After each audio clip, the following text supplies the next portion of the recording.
কেমন আছেন আমাদের ডক্টর মোহাম্মদ ইউনূস, কিংবদন্তির অর্থনীতিবিদ, শান্তির নোবেল বিজেতা, অন্তর্বর্তীকালীন সরকারের প্রধান উপদেষ্টা, হিলারি ক্লিন্টনের বন্ধু, বিল ক্লিন্টনের বন্ধু, পশ্চিমাদের চোখের মণি, কলিজার টুকরা।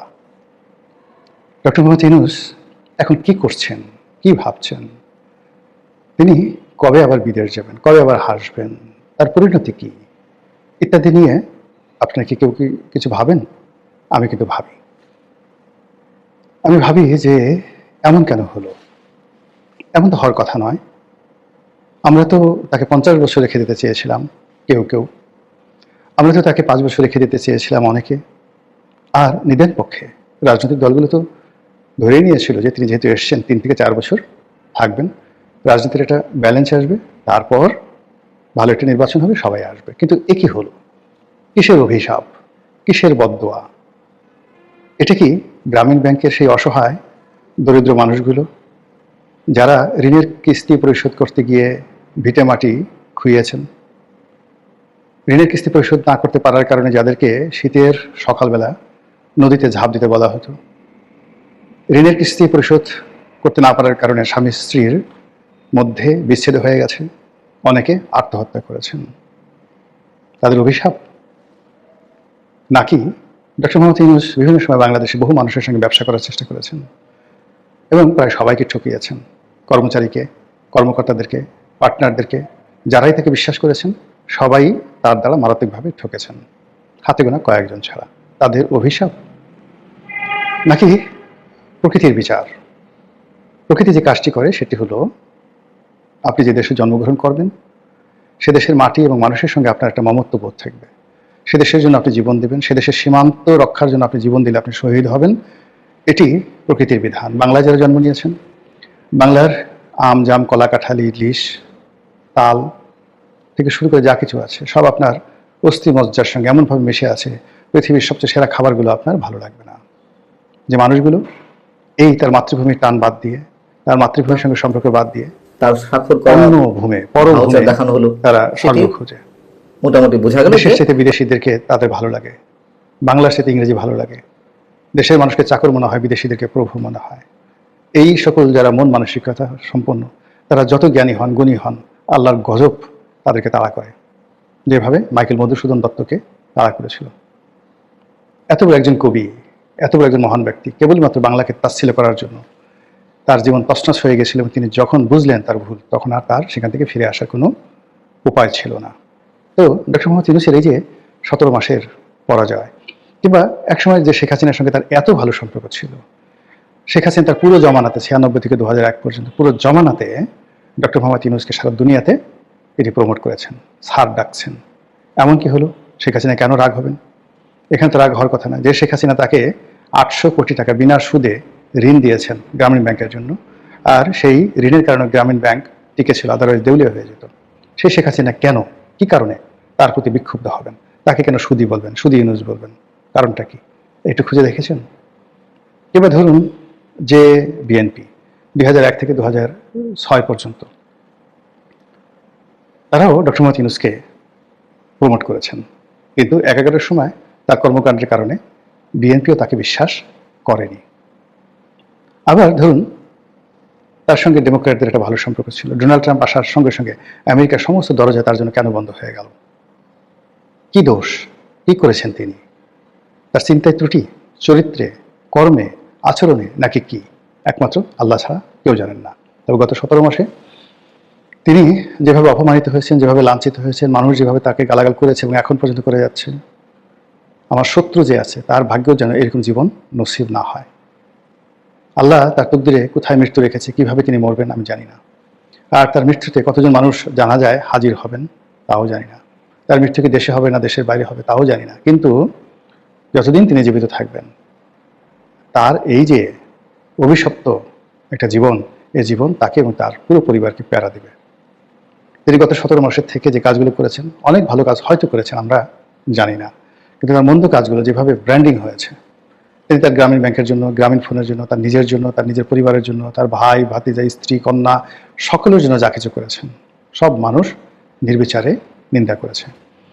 তিনি সবাইকে কথা দিয়েছেন, কারোর সঙ্গে কথা রাখেননি।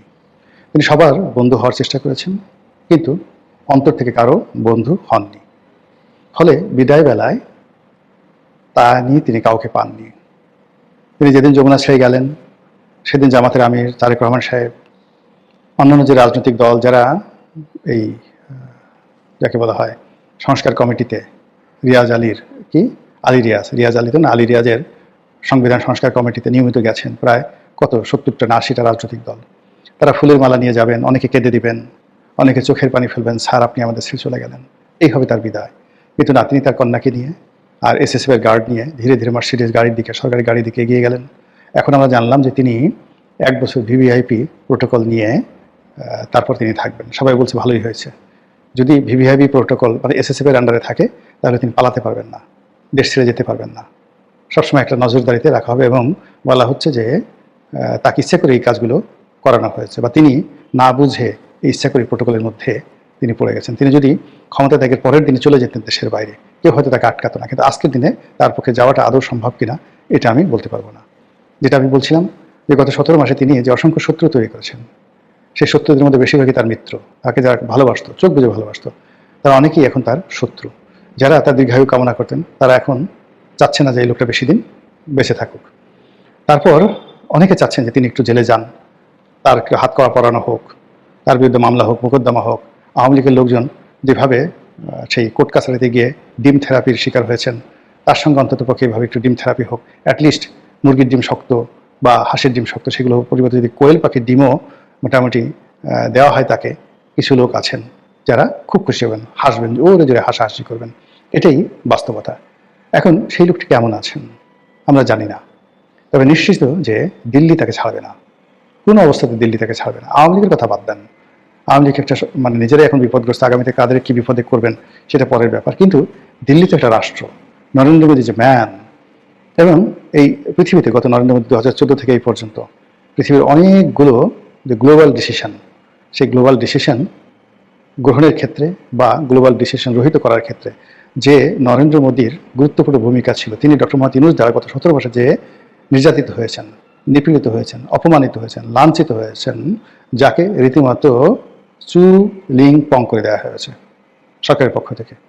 এখন এই চু-লিং পং নাকি যাকে বলা হয় খুব ভালো একটি বাংলা ভাষা, ভালো কথা। এখন এই বাংলা ভাষাটাকে যদি জনাব নরেন্দ্র মোদী তিনি ডক্টর মোহাম্মদ ইউনূসের জন্য গলার মালা করে তার গলায় ঝুলিয়ে দেন, তার পোশাক বানিয়ে দেন, এটা দিয়ে, এই শব্দ দিয়ে সারা শরীর শুধু এগুলো লেখা থাকবে, রুদ্রাক্ষে মালার উপর চুলিং পং লিখে তার গলায় বিরাট একটা মালা ঝুলিয়ে দেন, হাতে এরকম একটা মালা ঝুলিয়ে দেন, যে সারাদিন আপনি ওইটা বলেন, ইয়া মবু, ইয়া মবু, ইয়া চুলিং পং, মানে চুলিং পং মানে সুদলিং পং, বাট আমি একটু ভদ্র করে চুলিং পং বলছি আর কি।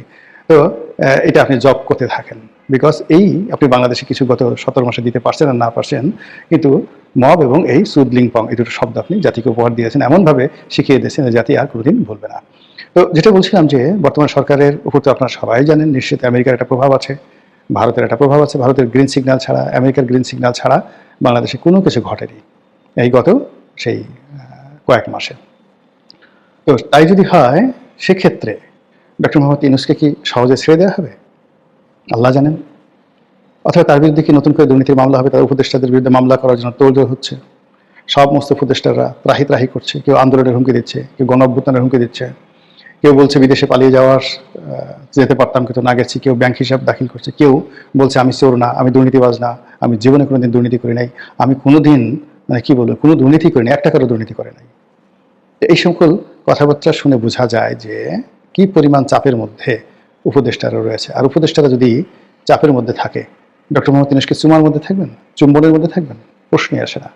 এবং সেক্ষেত্রে কি হবে, তার যে পুরনো মামলাগুলো সেগুলো যদি নতুন করে চালু হয়, তার বিরুদ্ধে যদি আবার নতুন করে মামলা হয়, আবার সেই তাকে যদি কোর্ট কাছারিতে ঘুরতে হয়, তিনি তখন জোরে জোরে চিৎকার করে বলবেন যে আগেই ভালো ছিলাম, আগে সিঁড়ি দিয়ে উঠতাম হেঁটে হেঁটে, পেছন থেকে কেউ গালি দিত না, কেউ ডিম মারতো না, আগে কখনো হ্যান্ডকাপ পরানো হয়নি, আগে খাঁচার মধ্যে ঢোকার নিয়ম ছিল কিন্তু ম্যাজিস্ট্রেট ভদ্রতা করে আমাকে খাঁচায় ঢুকায়নি, আমি নাটক করার জন্য খাঁচায় ঢোকার চেষ্টা করেছি। আর এখন একই হলো, একই ঘটছে, এও কি দুনিয়া? এও কি সম্ভব? হিরোডোটাসের সেই বিখ্যাত গল্প সাইরাস বনাম ক্রেশাস, সেই সময়টিতে মহামতি সাইরাস মানে পারস্যের সম্রাট, তার দ্বারা যখন লিডিয়ার রাজা ক্রেশাস মৃত্যুদণ্ডপ্রাপ্ত হলো, তখন আশ্চর্য হয়ে গেলেন। এখন যেভাবে যদি